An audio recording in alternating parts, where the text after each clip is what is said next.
Hey guys, you're right. Welcome back to Elizabeth Mayhem. So in today's video, I'm going to be doing a book review on Percival Everett, The Trees. The Trees by Percival Everett. Okay. So this book was written in 2022 and it was one of the books chosen in the book club, and it was my first time reading it, and I read it with the audiobook. Now, before I continue, if you're non-American but understand English, for me personally as a British, the accent was hard to understand. So I didn't. It took a while for me to get used to the accent. So I would say after page 60, I started to get used to the accent. But the accent is strong. Like, I had to do a lot of rewinding on the audiobook and listening very carefully. Whew, that is a strong accent. I don't know what accent that is. Maybe it's a southern accent. I don't know, but it was very strong to me. Okie dokie. Summary. So this book is about a series of brutal, ritualistic murders of white men, which begins right, and then two black detectives from Mississippi Bureau of Investigation (MBI) discover a bizarre second body at each crime scene, a man who looks like Emmett Till. So this is a satirical, supernatural murder mystery. So I guess you can call it dark comedy. Kind of like Scary Movie. So this book starts off with the rural segregated town called Money, Mississippi, which is based in America, right? And introduces the family Wheat Bryant and his wife Charlene. And it talks about, what Charlene does for a living. Wheat Bryant, who is unfortunately unemployed, an ex-trucker. And we have Granny C. And then the kids, etc. Okay, so on the blurb it says, when the rural town of Money, Mississippi is beset by a series of brutal murders, a pair of detectives from the Mississippi Bureau of Investigation arrive, only to be met with a resistance from the local sheriff, his deputy, the coroner, and a mob of racist white townsfolk. This, they expect. Less predictable, however, is the second corpse which appears at each crime scene, that of a man resembling Emmett Till, the young black boy lynched in the same town 65 years earlier, as a spate of copycat killings spreads across the country. What begins as a murder investigation soon becomes a journey into the soul of America's violent past. So this is also historical because they are bringing the past and kind of leading it to the present. So this talks about the descendants of the people who murdered Emmett Till, which is the Milam family and the KKK. So there's a lot of historical elements to it, mixed with supernatural and comedy. Okay, so what did I dislike? I dislike the fact, nothing in particular. I think overall it's a good plot, right? Sometimes I struggled to know who is who because the pacing is quick, right? And there's a lot of characters. Most are detectives and a few sheriffs, which they all work for the MBI, Mississippi Bureau of Investigation. And another thing that I didn't like was the genre. This is a scary but funny type of book, similar to Scary Movie by the Winus brothers. I think that's what they're called. I personally don't like mixing scary with funny. If it's scary, let it just be scary. Like, if it was supernatural murder but wasn't funny, I would personally prefer that. Or like, say if the genre, or if a genre is like contemporary comedy which is okay because contemporary is everyday life, right? It talks about modern society, and that in itself can have, like, naturally modern society can be humorous. If it's supernatural slash psychological thriller, that's okay because those two genres are similar to each other. But to have something that's funny and serious, a serious tone but humorous, I personally don't like that because it's just so yin and yang, it's black and white, it's different from each other.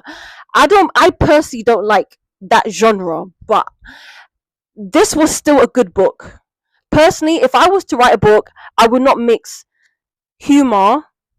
I would not mix something that's humorous with something that's scary. Personally speaking. Okay, what was my favorite part or parts? Okay, I love the pacing. I love how the chapters are short because it made the book seem not so long. Like each chapter is like 1 to 2 pages, and there was one chapter that was just one line, literally.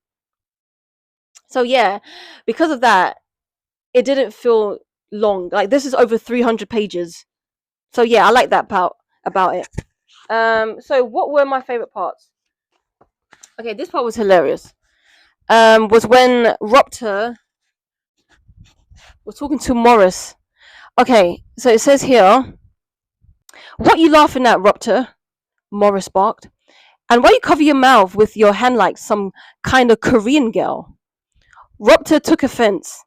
"You know I'm sensitive about my missing teeth. And what you know about Korean girls?" Yeah, that part was hilarious. Another part I liked.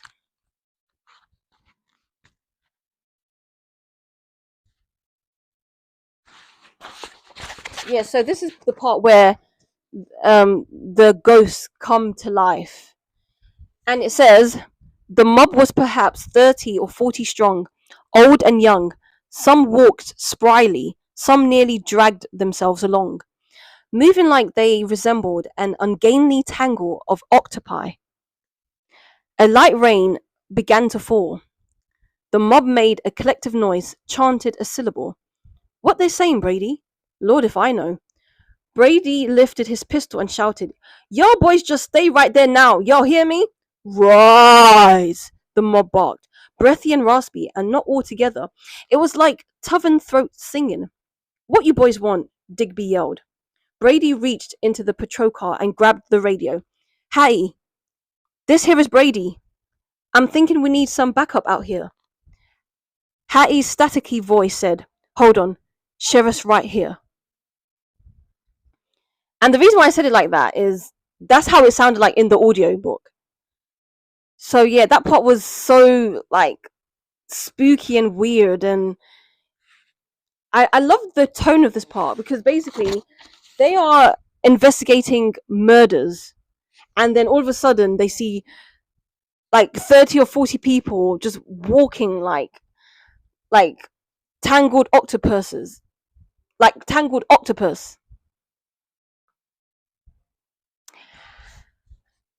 and they all say rise. Yeah, and that part was so weird and kind of scary. Like this is a scary supernatural book, but funny at the same time. It's got humor to it. Okay, another favorite part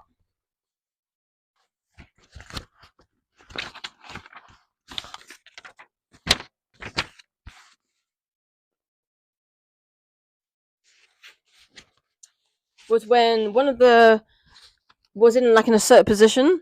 So it says here, Jetty was pacing. So this part was when Digby. I don't want to say too much.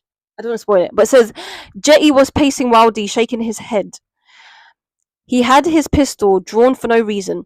Look at all these tracks, Hines said. It's like an army marched through here. Everything is trampled, shoes and bare feet, Jim said, taking a knee and touching the surface dirt lightly with his fingers. Ed walked over to Jetty and looked at the bodies. Brady had been hung with a length of chain, Digby with a thin blue nylon cord, much like a clothesline. I'm sorry, Sheriff, the big man said. Oops, sorry. I'm sorry, Sheriff, the big man said. Will you help me cut them down? Shouldn't we process the scene first? Jetty shot him a look. Okay, Sheriff. Hind turned to see Ed open his knife and approach the base of the tree. No, no, she said, but stopped when Ed waved her off. She looked over at the highly agitated Jetty. She nodded that she understood. Hurry, get them down, Jetty said. Ed cut through the cord, and the sheriff caught Brady's bloody body and guided it to the blood-matted leaves. Ed pointed. The chain is tied up there to the branch. Jim looked up. How the hell did anyone get up there? Jetty raised his sidearm and emptied his clip, shooting at the chain. He missed. Bark rained down. He popped in another clip and fired 3 more rounds. The chain snapped, and Brady crashed unceremoniously onto the ground. Brady's body didn't fall flat but landed on his knees. His rounded back and slumped shoulders giving him the appearance of a man in prayer. Like, 2 of the detectives have been murdered.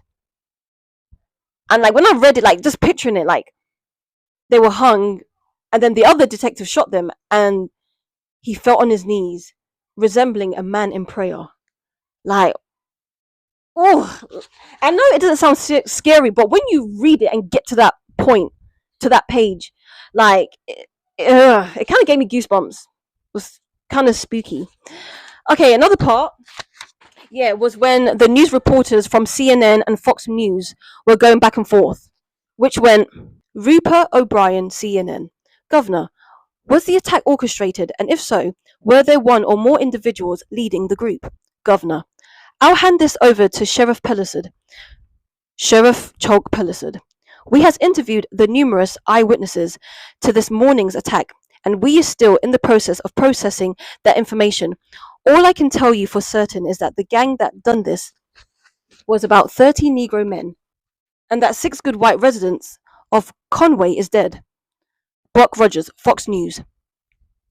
Sheriff, what do you have to say about the fact that your men fired over 100 rounds at these rioters and not 1 was hit? Does that reflect poorly on your department's training? Pellicid. Who say ain't nobody was shot? Where are you from? Rogers, Fox News. Pellicid. No, I mean, where you from? Rogers. I was born in Pennsylvania. Pellicid. Damn Yankee. Governor. We're hoping to have the public contact us with information that will lead to the apprehension of the dark-skinned individuals involved. Rogers. What do you mean, damn Yankee? Governor. Any other questions? Yeah, that part was good because they're basically talking the fact. So basically, one of the news reporters was talking about, how does it feel that your men were shooting at rioters and not 1 shot was hit? Does that affect poorly on the training? Yeah, that part was humorous because it's like they are supposed to be finding these murders, like who are killing these people, and they shot 100 bullets and not 1 was hit. Yeah, that part was hilarious. I know it doesn't sound funny, but when you get to that page, yeah, it's quite humorous. Okie dokie. Who was my favorite character? My favorite character would have to be Charlene Bryant, aka Hot Mama Yella. Yeah, I liked her. Because she constantly undercuts her lazy husband, weakens him. The fact that Wheat claims he is constantly between jobs after losing his trucking work. Charlene Bryant opposes his claim by expressing that the word between necessitates a start and a finish. And since Wheat has only held 1 job in his entire life, he wasn't between anything. So can you imagine someone saying, oh, I'm busy. I'm busy grafting. Like I've got about I'm grafting. I've got 3 jobs. I'm in between this and that and this and that. But it's like you've only had 1 job in your life, and you're currently unemployed. Yeah, that was humorous.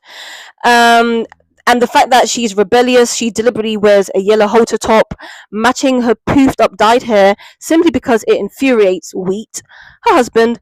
Her CB radio handle, Hot Mama Yella, is used for late night chats and erotic banter with truckers, giving a private escape from her sitting family life. So she's basically sick of her married life with Wheat, and every night she talks to the truckers using the radio.